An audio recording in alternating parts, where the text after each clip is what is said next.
Hey everyone, this is Karen Waksman, founder of Retail MBA. Today we're going to be talking about wholesale markups. So if you've heard the term markups and you're trying to understand how it all works out with retail, this training will give you some things to think about in regards to wholesale markups.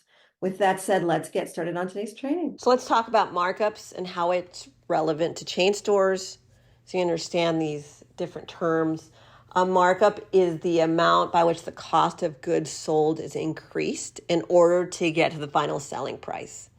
So that's not the same as profit margins. You can go to retailmba.com, just type in profit margin. I have a blog on it.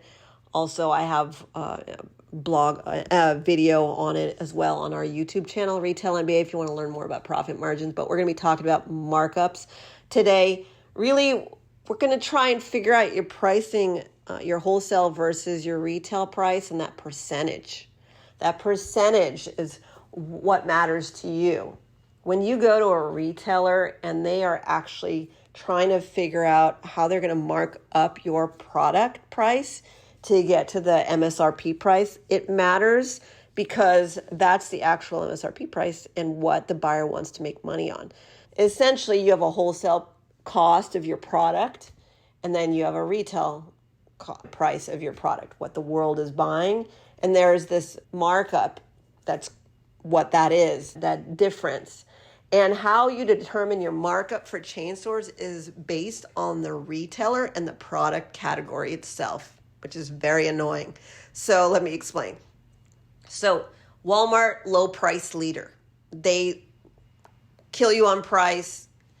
There's not a lot of space in between your wholesale and your retail price because they're going to keep trying to make money on that product, but also keep the price down. So the markup for that, there's just not as much markup for somebody like Walmart. Whereas if you're selling to Nordstrom, it's and products there where they can sell higher ticket products, they usually have more wiggle room, right? So the difference between your cost and your MSRP and your wholesale is different there. And so really, what if you're selling a washing machine? It's heavy to ship. They don't make as much on a per unit basis. Based on the product category, the buyer has their own vision of what that percentage, that markup needs to be in order for it to be a success. So how do you find out what's a good MSRP for your product? You go online, you go to stores, you figure out the price that an average product similar to yours is selling based on that retailer, and then you know where you're trying to get to, right? Then you have to figure out a wholesale price that will be relevant to that product that's actually probably going to make sense, and how much money the buyer wants to make is up to that chain store, up to that type of retailer. So ultimately, it means that you need to, first of all, figure out what your industry average is for your particular product category. The way you can do that is you can join a trade association.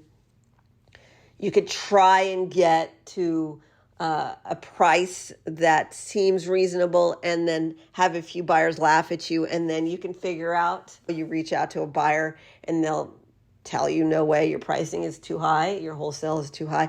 So you can figure out based on if everyone's selling my price and my product at $19.97 in stores, and I went to a buyer at $13 or whatever it is, she's laughing at me. You can always ask her, what price do you need it to get to? Ultimately, I would prefer that you do a little bit more research by going to your trade association relevant to your product category, find out what they know about your particular product type and what's a typical wholesale cost versus retail cost would be. And the way to do that is there's a toy product association, there's a consumer electronics association. There's people who figured this out. You can talk to people in your local area, find out what that is, or just do it the painful way, which is to try to get to a general place of some of you really just work with manufacturers and they're only giving you this price. You only can do so much. And then you can go test out and see what the buyers say. Or you can work with someone like us who is a retail consultancy, a retail coaching company. We are also a sales agency. But if you needed some coaching and consulting based on your product type, to figure it out, you can reach out to us, retailmba.com.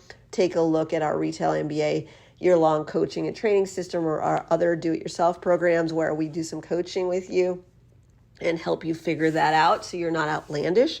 That's the alternative option. Ultimately, what we're saying is when you're dealing with markups, really it's that kind of spot in between your wholesale and your retail price. And the key to success is making sure that the buyers are making money, that you're making money.